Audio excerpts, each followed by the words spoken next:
नमस्कार श्रोताओं, आकाशवाणी जयपुर के क्षेत्रीय समाचार एकांश की ओर से आप सुन रहे हैं साप्ताहिक कार्यक्रम समाचार तरंग।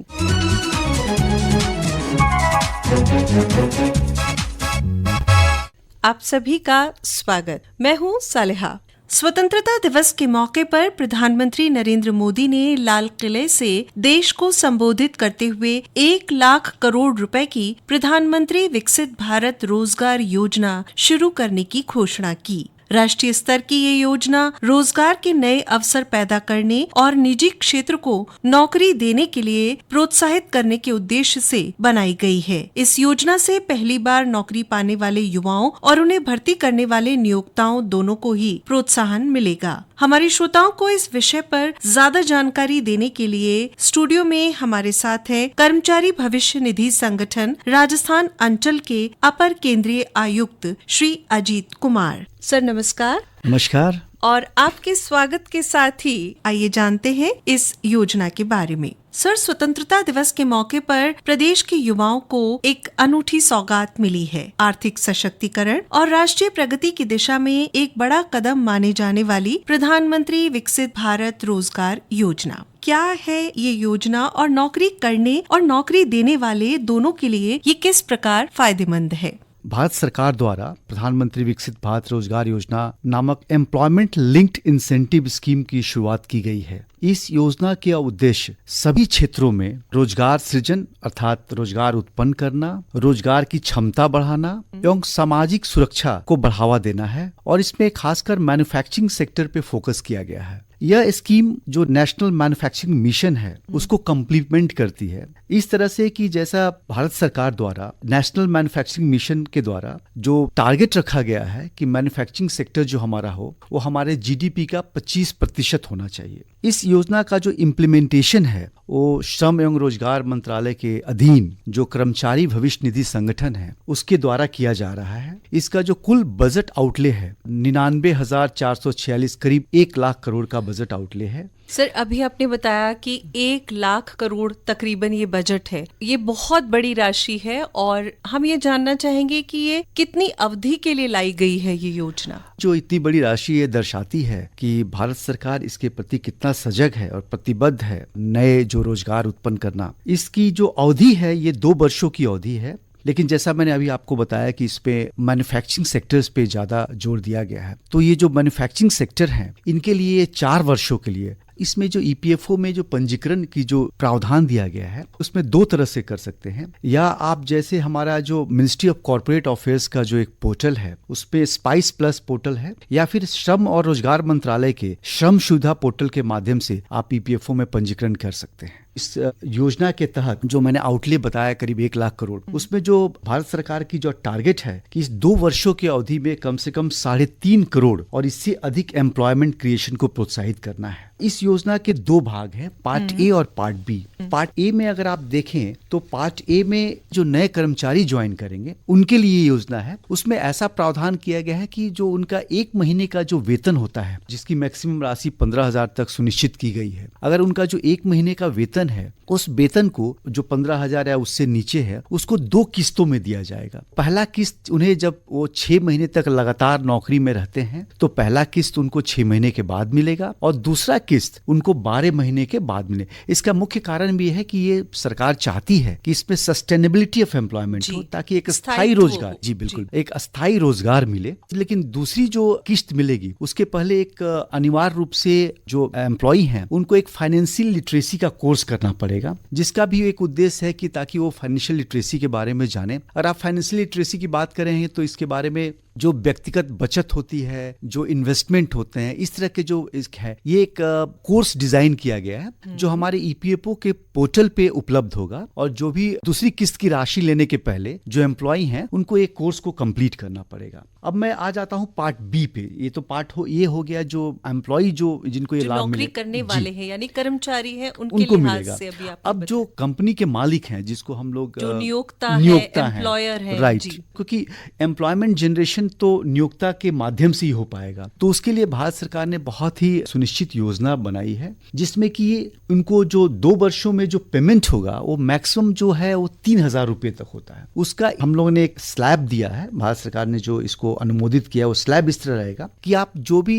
एडिशनल एम्प्लॉयमेंट देंगे, अब ये आप जानना चाहेंगे कैसे, अगर इमीडिएटली एक एम्प्लॉय ज्वाइन करता है तो क्या इस स्कीम का लाभ ले पाएगा? तो नहीं। उसमें ऐसा है कि अगर आपकी कंपनी में 50 से कम लोग हैं तो आपको कम से कम 2 लोगों को अतिरिक्त जोड़ना पड़ेगा, तभी आप ये स्कीम का लाभ ले सकते हैं। और अगर 50 से अधिक कर्मचारी वाली आपकी कंपनी है तो उसे कितने कर्मचारी 5, अगर आप 50 से ज्यादा आपके पास कर्मचारी ऑलरेडी मौजूदा हैं, मतलब 1 अगस्त के पहले अगर आपके पास 50 कर्मचारी हैं तो आपको कम से कम 5 एडिशनल, मतलब 5 अतिरिक्त एम्प्लॉय को जोड़ना पड़ेगा, रोजगार देना पड़ेगा, उनका पीएफ में एनरोलमेंट करना पड़ेगा, उनका ईसीआर भरना पड़ेगा, तभी जाके आप वो स्कीम का लाभ ले सकते हैं। तो जैसा मैं बता रहा था कि जो इसमें नियोक्ता को कितनी राशि मिलेगी जी, तो उसके जैसे स्लैब बनाया है कि जो भी एडिशनल आप अतिरिक्त रोजगार देंगे तो उसमें अगर उनका वेतन 10,000 रुपये से नीचे है तो प्रति माह उनको उसका 10%, अगर आपने सपोज कि 8,000 रुपये पे किसी को रोजगार दिया तो आपको 800 रुपया प्रति माह 2 वर्षों तक मिलेगा।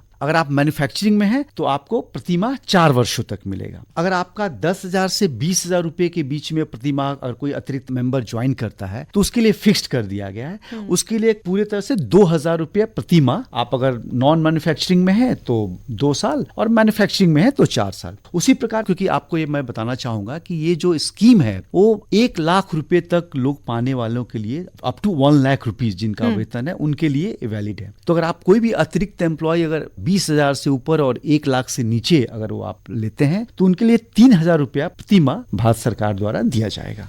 बहुत ही अनूठी योजना है जिसमें नौकरी करने वाले भी फायदे में रहेंगे और नौकरी देने वाले जी, भी। बिल्कुल। अब हम ये जानना चाहेंगे कि क्या छोटे और मध्यम उद्योगों को भी इस योजना से किसी तरह का फायदा होगा? जी बिल्कुल, छोटे और मध्यम उद्योग जो भी हैं, जैसा मैंने बताया कि अगर 50 से कम है तो 50 से कम से लघु उद्योग आते हैं तो इनको ये फायदा मिलेगा। और इनका स्लैब मैंने बताया कि जैसे जो एम्प्लॉइज का जो स्लैब है उसी हिसाब से उनको 2 लोगों को जोड़ना पड़ेगा। 10,000 से 1 लाख रुपए प्रति माह वेतन प्राप्त करने वाले इसके हकदार होंगे। और जो लघु उद्योग हैं, खासकर जिनका एम्प्लॉयमेंट स्ट्रेंथ 50 से नीचे है, उनको सिर्फ 2 अतिरिक्त लोगों का जोड़ना पड़ेगा। इसमें एक बड़ा इंटरेस्टिंग होता है कि वो 50 जो डिसीजन कैसे होगा, कि जो बेस लाइन जिसको हम लोग बोलते हैं इस एक्ट में दिया गया है कि आप 2 जोड़ेंगे, उसका कैलकुलेशन का क्या माध्यम होगा। तो उसमें एक भारत सरकार का जो निर्देश है उसमें एक बेस लाइन की बात की गई है। तो आपके जो 12 महीने के जो भी मेंबर्स हैं, ऐसा नहीं कि अगस्त के पहले जुलाई में आपके पास 50 आ गए या 50 से कम हो गए, पहले अप्रैल में आपके पास 50 से ज्यादा थे और आपने अगस्त में 50 से कम कर दिया ताकि आपको सिर्फ 2 ही जोड़ना पड़े। तो इसको जो डिसाइड किया जाएगा उसमें आपका पिछले 12 महीने का एवरेज लिया जाएगा। तो जो हम 12 महीने का एवरेज लेंगे, अगर आप उसका आपका 40 आता है तो आप 50 से कम वाली श्रेणी में आ गए, अगर आपका 50 से ऊपर आता है तो आप 50 से ऊपर वाली श्रेणी में आ गए। सर, अभी आपने बताया कि करीब 3.5 करोड़ युवाओं को यानी रोजगार के अवसर सृजित होंगे, उससे युवा लाभान्वित होंगे। तो आप इसकी सफलता के मापदंड कैसे तय करेंगे? देखिए, ऐसा पहली बार हो रहा है कि स्कीम में जिसमें दोनों जो एम्प्लॉय जो नौकरी करना चाहते हैं उनके लिए भी है और जो एम्प्लॉय देना चाहते हैं उनके लिए भी प्रोत्साहन राशि बनाई गई है। लेकिन जो इसमें सबसे बड़ी बात है, अगर आप देखेंगे तो इसमें कर्मचारी को क्या लाभ होगा इससे, तो कर्मचारी को ये लगा कि सबसे बड़ी कि आप सामाजिक सुरक्षा में, जैसा आप जानते हैं कि अभी आज के समय में ईपीएफओ का जो कवरेज है वो वेज सीलिंग हम उसको बताते हैं, वो 15,000 रुपए तक है। और किसी कर्मचारी का अगर 15,000 रुपए से ज्यादा है तो वो ईपीएफओ के मैंडेट में नहीं आता है। तो इससे क्या सबसे बड़ी फायदा हुई कि जो लोग कर्मचारी, उनको भी सामाजिक सुरक्षा का फायदा मिलेगा। और जो आज बहुत इंपॉर्टेंट है कि वो फॉर्मलाइजेशन ऑफ जॉब जो बात कर रहे हैं कि वो फॉर्मलाइजेशन ऑफ जॉब में आएंगे और उनको सामाजिक सुरक्षा का फायदा मिलेगा। दूसरा है कि उनकी एम्प्लॉयबिलिटी बढ़ेगी, जो उनकी कार्य करने की क्षमता है, जो सस्टेनेबिलिटी ऑफ एम्प्लॉयमेंट है वो लंबे समय को। इस योजना में ये भी ध्यान दिया गया है कि आप कम से कम 6 महीने तक रहें तो पहली राशि लें, पात्र होंगे और दूसरी किस्त तभी ले पाएंगे जब आपने 12 महीने। जैसा आप जानते हैं कि आज की डेट में काफी काफी रेट ऑफ एट्रिशन जो है नौकरी छोड़ने की बहुत स्विच जल्दी कर लेते बस हैं। जल्दी करती हैं। तो ये स्थायी रूप से एक रोजगार का स्थायीकरण करेगा और फाइनेंशियल लिटरेसी जैसा ऑलरेडी मैं बताया कि उनको तो ये एक तरीके से उनको प्रशिक्षण भी मिल जाएगा, साथ साथ कौशल बढ़ेगा। और इसी तरह एम्प्लॉयर की तरफ से देखें तो उनको एक अतिरिक्त जो रोजगार वो दे रहे हैं तो उसकी एक भरपाई भारत सरकार द्वारा की रही है जो राशि की तरह से। उसके बाद उनके कार्यबल में भी स्थिरता आएगी। कंपनीज में भी अगर लोग छोड़ के जाते हैं तो उनके मैन्युफैक्चरिंग पे, उनके आउटपुट पे, प्रोडक्टिविटी पे इसका असर होता है। तो अगर ये सस्टेनेबिलिटी ऑफ एम्प्लॉयमेंट होगा तो एक उनकी कार्य कुशलता और कार्य क्षमता भी बढ़ेगी और एक तरह से एक सामाजिक सुरक्षा को ये प्रोत्साहित भी करता है कि एम्प्लॉयर को ये प्रोत्साहन मिले कि हम अपने एम्प्लॉय को सामाजिक सुरक्षा दें। तो इस तरह से सर पूरी प्रोत्साहन संरचना इस तरीके से तैयार की गई है कि ये दोनों के लिए ही फायदेमंद साबित हो। अगर हम बात करें जो कंपनी नियुक्ति दे रही है तो उसे किस प्रकार इसका भुगतान करना होगा, यानी पारदर्शिता कैसे सुनिश्चित की जाएगी और क्या क्या जरूरी दस्तावेज उन्हें कर्मचारियों के लगाने? इसमें जो दस्तावेज हैं जो कर्मचारी के तरफ से, कर्मचारी को सबसे पहले अपना यूएन नंबर जो हमारा ईपीएफओ का यूनिवर्सल अकाउंट नंबर है उसको जो फैट फेस ऑथेंटिकेशन टेक्नोलॉजी है उसके द्वारा उसको एक्टिवेट करना पड़ेगा। यूएएन, हाँ, यूनिवर्सल अकाउंट नंबर। तो उसको फैट टेक्नोलॉजी उमंग ऐप है जो इसका जो पूरा माध्यम है वो जो भारत सरकार का जो उमंग ऐप है, उमंग ऐप के द्वारा आपको अपना यूएन नंबर एक्टिवेट करना पड़ेगा। जैसे ही आप फेस ऑथेंटिकेशन टेक्नोलॉजी का इस्तेमाल करते हैं आपका यूएन नंबर जनरेट होगा और एक्टिवेट ही हो जाएगा। जो एम्प्लॉयर हैं उनको अपने कागजात जो हैं पैन से, जीएसटी से रिलेटेड देना पड़ेगा। और जैसा आप बात कर रही थी कि ये जो बेनिफिट है कैसे ट्रांसफर होंगे, तो इसके बारे में आप बता दूं कि ये जो बेनिफिट है दोनों एम्प्लॉय के लिए बेनिफिट जैसे उनके लिए जो प्रोत्साहन राशि है वो डायरेक्ट बेनिफिट डीबीटी जो है ना, डायरेक्ट बेनिफिट ट्रांसफर के माध्यम से सीधा उनके जो आधार लिंक्ड बैंक अकाउंट हैं। इसलिए भी जरूरी हो जाता है कि मेंबर अपने बैंक को आधार से लिंक करें। जो आधार लिंक्ड बैंक अकाउंट है उसके द्वारा उनकी जो राशि उनके बैंक पे खाते में चली जाएगी। और जहां जो नियोक्ता है इनको जो राशि मिलेगी प्रोत्साहन, तो उनका भी जो अकाउंट नंबर पैन से लिंक्ड है उस बैंक लिंक बैंक अकाउंट में ये डायरेक्ट बेनिफिट ट्रांसफर के द्वारा वो राशि उनके बैंक अकाउंट में चली जाएगी। सर ये तो बात हुई कि कौन कौन से पात्र वो लोग होंगे जिन्हें ये कितने समय बाद इसका फायदा मिलेगा, चाहे वो कर्मचारी हो या नियोक्ता हो। लेकिन क्या ऐसी भी कोई परिस्थितियां होंगी या ऐसे भी हालात होंगे जब उन्हें ये प्रोत्साहन राशि का भुगतान बंद हो सकता है? देखिए बिल्कुल आपने सही बताया कि जो प्रोत्साहन राशि है उसमें जैसे कि नौकरी जो करने वाला, जैसे मैंने बताया कि सस्टेनेबिलिटी ऑफ एम्प्लॉयमेंट है, तो 6 महीना से पहले अगर वो नौकरी छोड़ देता है तो इसके लिए वो एलिजिबल नहीं होगा, तो ये राशि बंद हो जाए, ये राशि मिलेगी ही नहीं उसको। दूसरा है कि अगर लाभार्थी की मृत्यु हो जाती है, कर्मचारी की इस दौरान मृत्यु हो जाती है। तीसरा किसी कारणवश संस्थान बंद हो जाता है और फर्दर एम्प्लॉयमेंट नहीं दे पाता है। और या फिर अगर स्कीम के इम्प्लीमेंटेशन के दौरान किसी प्रकार का फ्रॉडलेंट या धोखाधड़ी अगर वित्तीय गड़बड़ी अगर संस्थान द्वारा पाई जाती है तो ये चारों केस में इसका भुगतान बंद कर दिया जाएगा। सर कई बार ऐसा होता है कि कई संस्थान में कर्मचारी उपलब्ध करवाने वाली आउटसोर्सिंग एजेंसीज के जरिए उनको एम्प्लॉइज मुहैया करवाए जाते हैं, तो ऐसे में जो आउटसोर्सिंग एजेंसी है उसको किस प्रकार प्रोत्साहन मिलेगा? ये देखिए बिल्कुल आपने सही बताया कि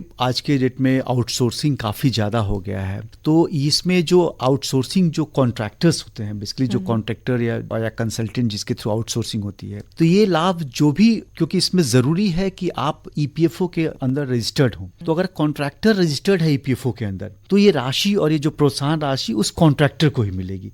तो कॉन्ट्रैक्टर भी आउटसोर्सिंग के अलावा जो भी एम्प्लॉइज को एंगेज करता है और इससे जो एलिजिबिलिटी है इसको फुलफिल करता है, तो कॉन्ट्रैक्टर को ये सुविधाएं और ये प्रोत्साहन राशि मिलेगी। सर आपने बहुत अच्छी हमें जानकारी दी और हम चाहेंगे कि ज्यादा से ज्यादा कर्मचारियों और नियोक्ताओं को इस अनूठी योजना का लाभ मिल सके। इसके लिए आप हमारे श्रोताओं को क्या संदेश देना चाहेंगे? देखिए मैं एक बताना चाहूंगा कि रोजगार एक देश के लिए बहुत बड़ी समस्या है और भारत सरकार ने एक बहुत बड़ी राशि, करीब 1 लाख करोड़ राशि जो इस पूरे स्कीम के अंदर डाला है। मैं आग्रह करूंगा सारे वर्कर से, सारे इंडस्ट्री एसोसिएशन से, वर्कर यूनियन से और सभी लोग से कि आप आगे बढ़कर इस योजना का लाभ उठाएं। ये देश में एक बहुत बड़ा गेम चेंजर के रूप में, जैसे मैंने आपको बताया कि जब हमारा देश तीसरे विश्व की सबसे बड़ी इकोनॉमिक ताकत के रूप में उभरना चाह रहा है, तो आप इस योजना का लाभ उठाएं, इसमें हिस्सा लें ताकि देश हमारा आने वाले समय में तीसरा सबसे बड़ा विश्व का इकोनॉमिक कंट्री बन के उभरे। धन्यवाद अजीत सर। विकसित भारत पहल के प्रति ये योजना समग्र उद्देश्यों के अनुरूप है और देश में समावेशी और स्थायी रोजगार के अवसर सृजित करने की सरकार की प्रतिबद्धता को भी दर्शाती है। पुनः आपका धन्यवाद ये ज्ञानवर्धक जानकारी हमारे श्रोताओं के साथ साझा करने के लिए। श्रोताओं, आपसे आज्ञा लें उससे पहले आपको बता दें, कार्यक्रम का संपादन किया राजेंद्र सिंह डारा ने, रिकॉर्डिंग सहयोग माधुरी वशिष्ठ, संयोजन डॉक्टर जितेंद्र द्विवेदी और प्रस्तुतकर्ता रामनाथ मीना। नमस्कार।